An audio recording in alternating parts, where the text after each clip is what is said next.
Hi, my name is Lynnie Vessels, and I'm an English teacher. If you are a child, a teenager, a young adult who is experiencing all of the different changes in your life with the onset of the coronavirus, I would like to speak to you today about a vocabulary that I teach all of my students, and that it goes along with almost every novel that you will read in your lifetime, in watching the characters change. This time that we're experiencing our social distancing and being at home is a time period that's going to change us. And if we are smart about it, we will come out of it the other side being more wise, more intelligent, more compassionate, and have a really good emotional intelligence about ourselves and what we are going through. So it happens with everyone. The vocabulary behind me is the biological responses that your body experiences with loss and trauma and change. A person first goes through denial, where you can't believe it, bargaining, where your head spins around with questions, anger, where you're so cranky and irritable you just want to snap somebody's head off, and depression, where you feel so sad and lonely that you don't even want to tell anybody. You're so sad and you're in that much pain. But what happens to the body is it goes through this. It's like a train coming down a track. It's natural, it's normal, you can't stop it, you can't control it. Well, what happens is if you allow yourself to go through these phases, then you will eventually come out on the other side and be in an acceptance place where you realize everything that you've gone through. Right now, all you kids are experiencing so many changes. Your alarm's not going off. You're not going to the bus stop and seeing everyone and the bus driver, or walking to school or riding your bike and seeing your friends. You're not walking through the halls, talking to everybody, saying hi. You're not going into your weird teacher's classroom and your funny teacher's classroom and your boring teacher's classroom. And you're not going to the lunch table and sitting around and cutting up with people and laughing and giggling. That is so important with being social in our lives. And you're not experiencing learning in an environment with people. School is a huge structure in our society. It's by law. People have to go to school because it lays down the structure of how to be a citizen and how to have manners, how to treat people. So right now, you are in a place where you can't do this. You can get online and talk to people, but you still can't, interact as a group. So you have lost some things. So your body is going to experience things that are biological changes that happen to you. It happens to you whether you want it to or not. And this is behind me. Your body is going to go through these phases. Let me tell you about how I came to know this vocabulary and why it's so important to me. When I was a little girl, my father hurt my mother one night so badly that she had to go to the hospital, and she was in the hospital for a very long time. And when she came out, she was handicapped, and she had to have surgeries for the rest of her life to help her body. My father on that night went to jail, and when he came out, he went away for many years.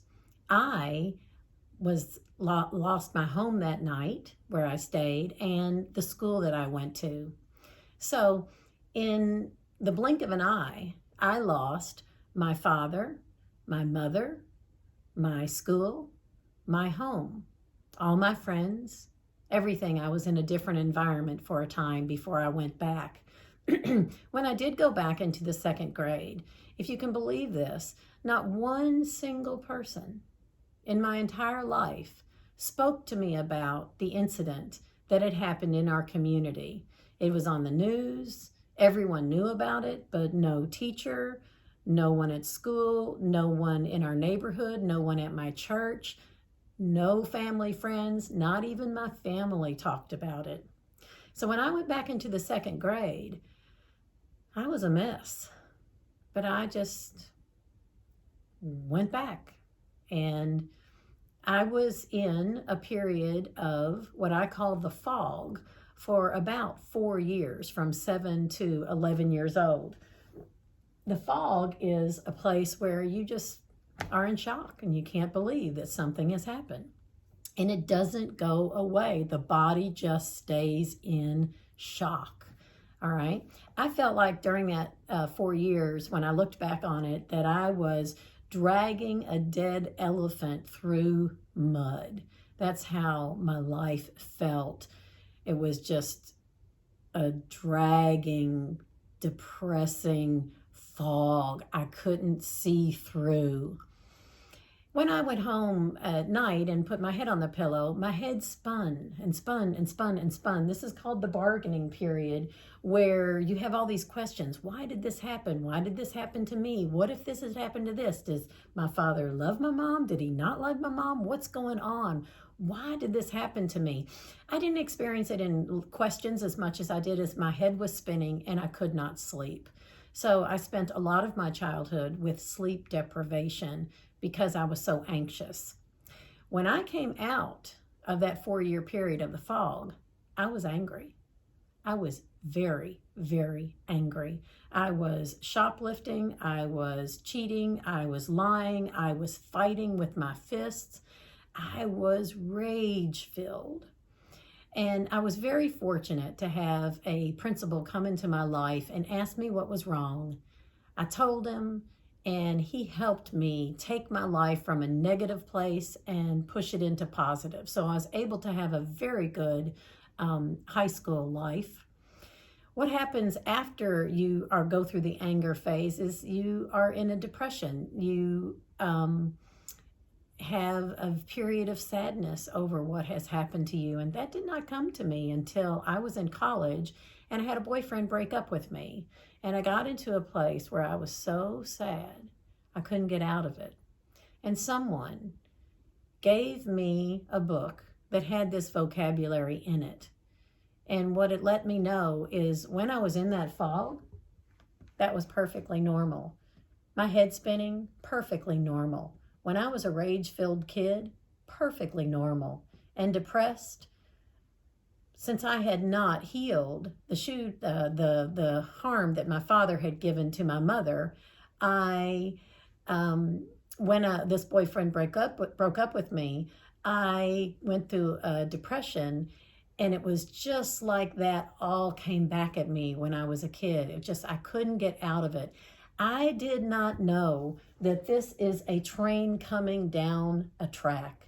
This is what happens to the body physically. You can't stop it. You can't control it. It's normal. It's natural. It's coming whether you want it to or not. And I was 19 years old. It had been 12 years that I had been going through this period until I learned this vocabulary. And all of a sudden, for the first time in my life, I felt like nothing was really wrong with me. And I was going to get to the other side. And that's what I want you to know. Your body is experiencing all kinds of things that are natural and normal. It's not that you can get away from it because it's biological. It happens to every living, breathing soul on the planet. Every single human goes through phases where they can't believe something is happening to them. You know, when you were young, you had lots of different pains. You lost a puppy, you might have broken an arm, you forgot your homework, you failed a test, you might have moved to another place. Your parents may have gotten divorced, and all what goes on in your head, it just spins. Why me? What's this? What's going on? Why did this happen to me? Oh, what if I had just called grandma one day when I thought about it? And then there's sometimes you're so angry, you don't know what to do. You're so irritable and cranky, and you just want to spit. You're so angry and you can't figure out why. It's because a loss has happened to you and you're sad, and the body wants to go into this sad place and feel it. It wants to feel the sadness of it. But we have a hard time in our society going into a room and saying, I feel really sad, or I feel really, really depressed. And if you can't find safe people in this period of your life to tell that you feel sad and lonely and depressed, then you may pop back up into this anger phase. And why that's so important is because in the anger phase, that's when people do things that hurt themselves. They do things that aren't kind to other people, and they do things that are self-destructive, like they do things like alcohol or ride their car through a parking lot 80 miles an hour, or get into a car with somebody who's doing drugs. And worst of all, if a person's going through this and they can't go into the depression stage and find somebody and say, I am in so much pain, they will pop back up into this phase of anger, and that's where people commit suicide. The worst possible thing a person can do self-destructively. So the reason I want you to know this vocabulary is because you are going to get to the other side of pain. You are going to get to the other side. You're gonna be someday saying, I lived through the coronavirus shutdowns. It was terrible, it was horrible, or it was great. Whatever your experience you're having, you are going to get to the other side. We are all going to get to the other side, but it's going to be difficult in some phases for all people. So remember, this is a train coming down a track. You can't stop it. You can't control it. It's normal. It's natural.